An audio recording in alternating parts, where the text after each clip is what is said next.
안녕하세요. 설계 언니입니다. 암에 관련된 담보를 가입한다라고 하면 많이 알고 있는 것이 일반암, 유사암, 고해감 정도로 아실 텐데요. 오늘은 암에 더 세분화되어 있는 특약들에 대해서 이야기를 나눠보려고 해요. 암에 대해서는 이야기를 계속 해도 끝이 없는 것 같아요. 아무래도 우리나라에서도 발병률이 높다 보니까 그만큼 관심이 많이 있는 것 같은데요. 보험을 가입한다라고 하면 기본적으로 암 담보는 무조건 넣으시죠. 그래서 일반암, 유사암, 과거에는 소해감이 나눠져 있었고 고해감, 항암 방사선, 약물치료비, 암 입원 일당이 있으실 거예요. 이런 여러 가지 특약들을 과연 다 넣는 것이 좋을까? 암 진단금만 가입하시는 것이 좋을까? 고민이 많을 거라고 생각이 듭니다. 제가 말씀드리는 것이 꼭 맞다 이게 아니라 여러 가지를 들어보시고 판단해 보시면 좋으실 것 같아요. 이제 많은 분들이 설계안을 받다 보면은 설계사분들의 성향에 따라서도 다를 수도 있고 고객분들의 니즈에 따라서도 다르실 수가 있을 거예요. 설계안을 먼저 받아보시면 일반암은 기본적으로 들어가 있을 테고 요즘은 손해보험사 쪽에서는 소해감이라는 건 없으니까 유사암 들어가 있을 테고 고해감, 항암 방사선, 약물치료비, 암 입원 일당 이 들어가 있는 것들을 받아보실 때도 있으실 텐데요. 어떤 식으로 구성을 하는 것이 과연 효율적이게 할 수 있는 방법일까 한번 이제 이야기를 나눠보도록 할게요. 우선 저는 일반암이나 유사암, 고해감 이외에 항암 방사선, 약물치료비, 암 입원 일당을 넣는 편은 아니에요. 그 이유는 뭐냐면 계산을 해보면 암 진단금에 비해서 합리적이지가 않거든요. 항암 방사선이나 약물치료비도 1회로만 지급이 되는 거죠. 그리고 암 수술비 같은 경우는 1회 지급인 것도 있고 매회 지급인 것들도 있어요. 계산을 해보면 1000만 원을 넣는 것은 암 진단금보다 비싸기 때문에 그렇게 하지 않고 300만 원, 500만 원 이런 식으로 해서 암이 걸렸을 때 300만 원을 받겠다, 500만 원을 받겠다 라고만 인식을 하시지 그 비용이 얼마나 들어가는지는 계산해 보시지 못하신단 말이에요. 그래서 제가 과연 암 진단금 1000만 원에 암 수술비 비용이 얼마나 될까를 한번 말씀드려 볼게요. 제가 예시로 뽑아 본 거고 아마 비율적인 면에서는 모든 연령이나 성별에 동일해요. 암 진단금 1000만 원이 11,100원이고 암 수술비가 1000만 원에 13,480원이에요. 그랬을 때 암 진단금보다 비용이 좀 더 비싸죠. 우리가 암이 걸린다고 하면은 진단금은 맨 처음으로 무조건 받게 되는 보장이에요. 그 다음에 암 수술비라든지 항암 방사선, 약물치료비는 어떤 경우는 암 수술을 받을 것이고 어떤 경우는 항암 방사선, 약물치료를 할 것이고 이렇게 되신단 말이에요. 그리고 비용적인 면에서도 저렴하지가 않기 때문에 이런 암 진단금 외적인 담보들을 넣을 비용으로 아예 암 진단금 1000만 원을 더 가입하시는 것을 추천드리고 있어요.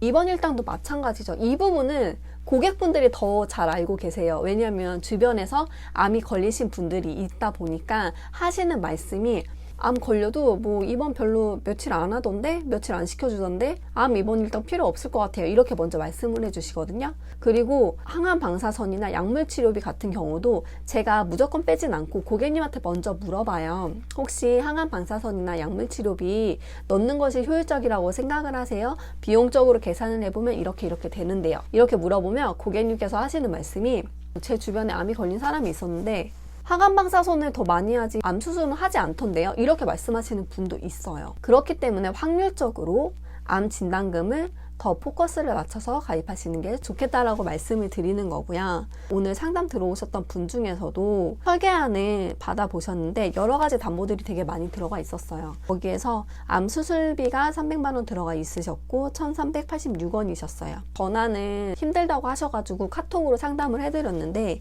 고객님 암 수술비 300만 원에 1386원이 들어가시고 1000만 원이라고 생각을 하면 4620원이 됩니다. 암 진단금 1000만 원 보다 비싼데 매회 지급된다 하더라도 암 수술을 할지 항암 방사선을 할지 약물치료를 할지 모르는데 괜찮으신가요? 금액적으로 봤을 때 효율적인가? 의문이 듭니다라고 말씀을 드렸더니 그럼 그 담보는 빼겠다고 말씀을 하셨거든요. 그래서 설계안을 받아보시고 상담을 해주시는 분들 그리고 기존에 보험이 있으신 것 중에서 보험료가 너무 부담이 돼서 비효율적인 부분을 빼고 싶다라고 말씀해 주시는 분들의 증권을 보면 제가 암 수술비는 비용이 이렇고 항암방사선은 이렇고 약물 치료비는 이렇고 암 입원 일당은 이렇고 암 입원을 했을 때 요즘은 3, 4일 이상 입원하는 게 힘들다라고 말씀을 드리면 그 부분들은 조정을 하시고선 암 진단금을 더 높이신다든지 이렇게 많이 하시는 편이에요. 물론 상황에 따라서 좀 더 오랫동안 이제 입원을 하시는 분들도 있겠죠. 그래서 제가 오늘 드리고 싶은 말씀은 암 진단금, 이 나머지 외적인 암에 관련된 특약들을 다 구성하다 보면 비용적인 게 계속 올라갈 수밖에 없어요.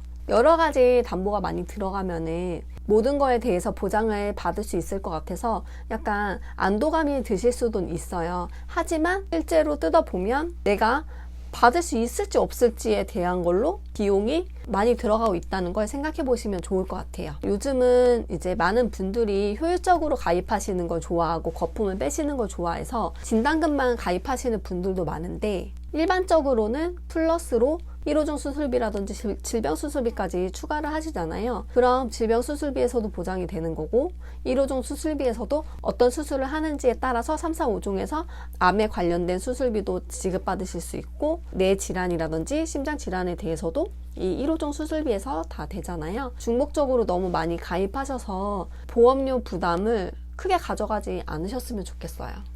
그럼 오늘은 여기까지 이야기 나눠보도록 하겠고요. 다음 시간에 더 좋은 정보로 찾아뵙도록 하겠습니다. 감사합니다.